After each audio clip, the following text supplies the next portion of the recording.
Halo dan selamat bergabung kembali teman-teman netizen atau warganet yang merupakan viewers, subscribers, and also supporters of channel YouTube Bola Bung Binder. Di konten terbaru hari ini teman-teman, saya ingin memberikan review dari pertandingan Europa League babak playoff antara FC Barcelona versus Napoli yang berakhir dengan skor imbang 1-1. Kita tahu ini adalah babak playoff yang mempertemukan tim yang tersingkir dari Liga Champions, tim yang berada di peringkat nomor 3 di fase grup Liga Champions lawan tim yang berada di posisi runner up di fase grup Europa League. Kita tahu bahwa Barca dan juga Napoli adalah dua tim besar asal masing-masing negara, Barcelona tentu dari Spanyol dan juga Napoli dari Italia, yang kedua tim juga saat ini berada di zona papan atas masing-masing liga domestik mereka. Sudah pasti pertandingan ini akan berjalan seru dan itu yang juga terjadi di pertandingan dini hari tadi teman-teman. Saya siaran pertandingan ini kan di SCTV dan saya jelaskan bahwa Barca itu sejak dilatih oleh Xavi telah mengalami perkembangan yang luar biasa pesat. Buktinya bahwa berdasarkan statistik yang saya riset bahwa Barcelona hanya kalah 4 kali dalam 16 pertandingan terakhir di semua kompetisi sebelum pertandingan lawan Napoli ini. Tapi persoalannya bahwa Barca masih kemasukan begitu banyak gol dalam 16 pertandingan terakhir tersebut. Menurut catatan saya 22 gol secara keseluruhan dalam 16 pertandingan tersebut. Tentu itu yang masih menjadi persoalan di Barcelona, artinya lini pertahanan yang belum solid. Tapi sebaliknya tim ini sudah bisa mencetak banyak gol. Nah, artinya memang permainan tiki-taka yang kita kenal yang dulu diterapkan oleh Pep Guardiola kembali dijalankan oleh Xavi dan terlihat sudah memberikan efek yang cukup signifikan. Tapi tampaknya Xavi masih belum punya pemain-pemain yang dia perlukan untuk menjalankan taktiknya secara sempurna agar Barcelona lebih konsisten meraih kemenangan.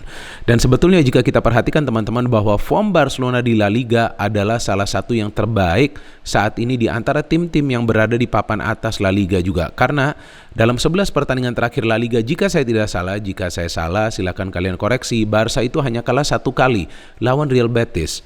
Nah, di sini tentu ada bukti tambahan bahwa para pemain Barcelona bermain dengan spirit yang berbeda sejak dilatih oleh Xavi Hernandez, dan itu juga ditunjukkan oleh para pemain yang fight dalam setiap pertandingan mereka. Cuma yang sekarang saya melihat menjadi persoalan adalah ketenangan dari para pemain. Dan juga ada pemain-pemain baru yang tampaknya masih butuh waktu untuk bisa menyetel sebagai satu kekuatan. Sementara dari Napoli kita tahu Luciano Spalletti telah mengubah tim ini menjadi tim yang tangguh. Karena untuk saat ini tim ini berada di zona papan atas Liga Italia, sempat cukup lama berada di peringkat nomor 1 dan mereka adalah tim dengan defensive record terbaik di Liga Italia saat ini, dan terbukti di pertandingan ini juga para pemain Napoli bertahan secara solid walaupun Barca juga menciptakan begitu banyak peluang. Masalahnya dari Barcelona di pertandingan ini teman-teman adalah para pemain sulit untuk melakukan apa yang kita kenal istilahnya cutting inside atau penetrasi ke dalam ruang pertahanan dari Napoli. Lebih banyak mengirimkan crossing-crossing yang sebetulnya bisa diantisipasi oleh para pemain Napoli. Itu yang juga menyulitkan para pemain Barca mendapatkan banyak peluang dari dalam kotak penalti dan juga peluang-peluang yang berbahaya karena lebih sering bisa ditutup ruang geraknya atau ruang shootingnya oleh para pemain dari Napoli. Saya ingin dulu membahas line up dari kedua tim ya teman-teman ya. Ini dia, kemarin kan saya siaran jadi dapat line up-nya nih ya. Nah, line up-nya yang kita lihat dari Barcelona adalah Ter Stegen, Gerard Piqué sebagai kapten tim, Traoré, kemudian Pedri, Jordi Alba, Ferran Torres, Frenkie de Jong, Mingueza, Eric Garcia, Aubameyang, mantan kapten dari Arsenal, dan Oba adalah mantan kapten dari Arsenal ketiga yang membela Barcelona. Sebelumnya ada Fabregas dan juga Thierry Henry. Kemudian Nico Gonzalez, pemain yang bagus di lini tengah. Di bangku cadangan ada Dest, ada Busquets. Di luar dugaan Busquets tidak dimainkan, tapi saya menjelaskan pada saat siaran langsung bahwa tampaknya lini tengah Barcelona kehilangan kedalaman ketika Busquets tidak bermain dan lebih sering terkena counter attack dari para pemain Napoli. Ada Riqui Puig, kemudian Ousmane Dembele, Brad White, sayang Brad White tidak diturunkan di match ini, Luuk de Jong dan juga Gavi. From Napoli, Alex Meret, Juan Jesus, Elmas, Fabian Ruiz, Osimhen, pemain yang paling mengganggu para pemain Barca di pertandingan dini hari tadi. Ramani, duetnya luar biasa dengan Koulibaly, kemudian Zielinski, Di Lorenzo, Insigne, dan juga Anguissa. Koulibaly kita tahu berada di defense. Kemudian di bangku cadangan ada pemain-pemain yang ditaruh dulu di bangku cadangan seperti Dries Mertens, padahal Mertens sudah banyak mencetak gol. Ada Aunas juga dan juga Zanoli, bahkan Petangnya juga berada di bangku cadangan terlebih dahulu. Dari jalannya pertandingan teman-teman, kita bisa perhatikan bahwa Barca bermain all out. Secara permainan saya melihat ini adalah performa terbaik dari Barca sejak dilatih oleh Xavi. Jadi tampaknya sekarang para pemain sudah memahami apa yang mereka perlu lakukan untuk bisa menyulitkan para pemain tim lawan itu berkembang dalam sebuah pertandingan. Maka itu para pemain Napoli tidak lama bisa menguasai bola teman-teman, karena di-press terus. Dan juga para pemain Barcelona itu mengandalkan pressing di lini tengah. Jadi itu menyulitkan para pemain Napoli untuk bisa mengolah bola, melakukan passing yang biasa mereka lakukan di tengah. Padahal Napoli bermain dengan cukup banyak pemain di tengah. Bahkan ada 2 defensive midfield.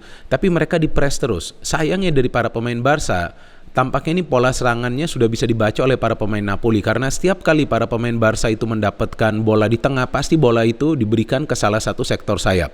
Apakah ke kiri, ke Torres, ataupun ke Aubameyang yang silih berganti berada di posisi flank sebelah kiri, atau juga ke Traoré di kanan. Dan Traoré berkali-kali memberikan umpan yang tidak akurat. Itu juga menjadi persoalan bagi Barcelona untuk bisa menciptakan peluang. But overall di babak pertama, Barca yang lebih banyak mendapatkan peluang, dan saya melihat di sini peran dari Aubameyang, walaupun dia tidak mencetak gol di game ini, tapi sebagai feeder dia cukup baik. Dia memberikan beberapa key passes di match ini. Kita tahu bahwa peluang pertama dari Barca itu didapatkan oleh Pedri ketika dia mendapatkan bola di dalam kotak penalti. Itu peluang yang bagus teman-teman. Sayang syutingnya itu terlampau keras sehingga di atas mistar gawang dari Meret. Kemudian kita melihat dari proses serangan yang cepat, juga Osimhen hampir mencetak gol ya. Kita lihat teman-teman bagaimana itu Zielinski memberikan umpan yang cukup baik ke Osimhen, umpan through pass. Ini memang menjadi salah satu cara dari Napoli untuk membuka pertahanan dari Barca, dan tendangannya bisa di-save oleh Ter Stegen. Dan kita lihat bagaimana para pemain Barca ini tidak kenal lelah. Mereka terus menyerang, bahkan mereka kembali mendapatkan peluang dari Nico Gonzalez, dan sebelumnya juga kita tahu Ferran Torres juga mendapatkan peluang cukup baik dari umpan yang dilepaskan oleh Oba. Sayang tendangannya keras ya dan melenceng. Ini yang menjadi persoalan bagi Ferran Torres, bahwa pemain ini banyak miss chance di pertandingan ini teman-teman, padahal dia sudah mendapatkan posisi-posisi yang menguntungkan untuk bisa melepaskan tendangan agar bisa mencetak gol.